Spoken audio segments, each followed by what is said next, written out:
Hi, mga magandang araw po, mga kaibigan. Alam nyo, nakita ko yung opinion sa kanyang post ni Senator Lacson. Alam nyo, sang-ayon ako sa kanyang mga pahayag dito. Bakit ka mo? Dati siyang pulis, dati siyang intelligence, alam niya ang galaw ng bawat sa pangyayari.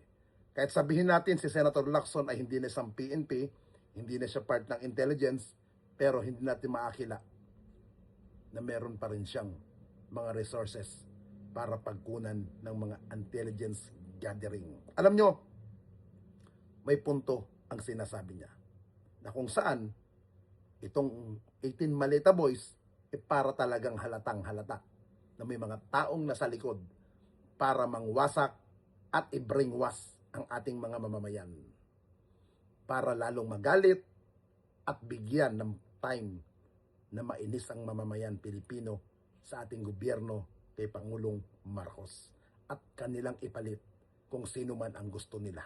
Na alam nyo naman kung sino ang gusto nilang ipalit kay Pangulong Marcos.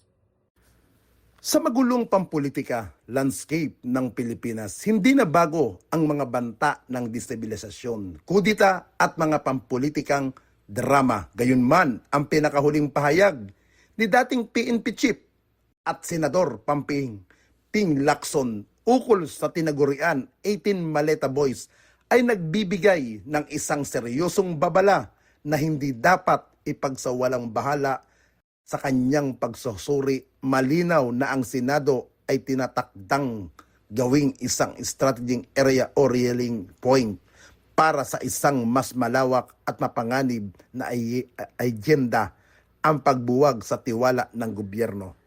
Ang pinakamatatag na punto sa pahayag ni Lacson ay ang kanyang pagtatanggol sa integridad ng Armed Forces of the Philippines, AFP at Philippine National Police, PNP. Sa kasaysayan ng bansa, ang militar at pulis ang madalas na target na utuin ng mga rebelding grupo o mga politikong may pangsariling interes upang maglunsad ng destabilisasyon. Gayunman, tama si Lacson sa paggigiit na hindi basta-basta mayayanig ang profesionalismo ng ating mga unipermadong hanay. Gayon ang katotohanan, 12 sa 18 Maleta Boys ay dishonorable discharge na mula sa serbisyo ay isang malakas na hudyat. Wala silang moral na otoridad na magsalita para sa buong institusyon. Ang marahas at mabilis na pagtataksil sa kanila ng AFP, partikular na ang Philippine Marine, ay patunay na natuto na ang militar sa pagkakamaling ng nakaraan. Ang modernong sundalo ay tapat sa konstitusyon, hindi sa mga politikong nagpupundo ng mga press conference. Nakakabahala ang ulat na ginamit ang tanggapan ni Senator Robin Hood Padilla upang magsagawa ng press conference ang grupong ito habang kasalukuyan nagpupulong ang Senate Blue Ribbon Committee noong Hunyo 8. Ang insidenteng ito ay nagpapakita ng talamak na kakulangan sa respeto sa institusyon ng Senado sa halip dumaan sa tamang proseso ng pagpapatotoo sa kanilang mga testimonya ukol sa flood control scandal. Pinili ng grupo at ng kanilang mga backer na gumawa ng ingay sa mga media. Ang di umano'y paggipit kay Senate Sergeant at Arms Alfred Corpus ay isang direktang pag-atake sa seguridad at soberanya ng Senado.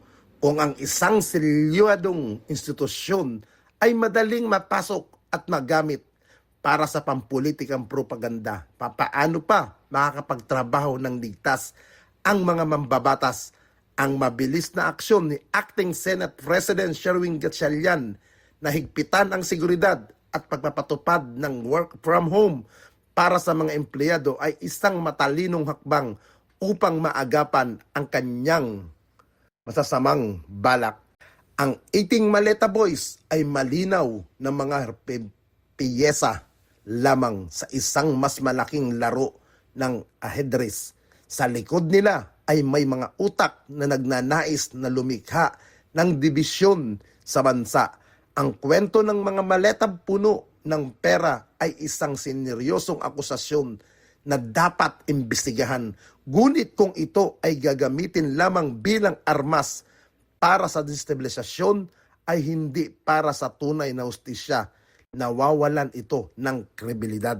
Sa huli, ang babala ni Senator Lacson ay isang paalala sa publiko na maging mapanuri.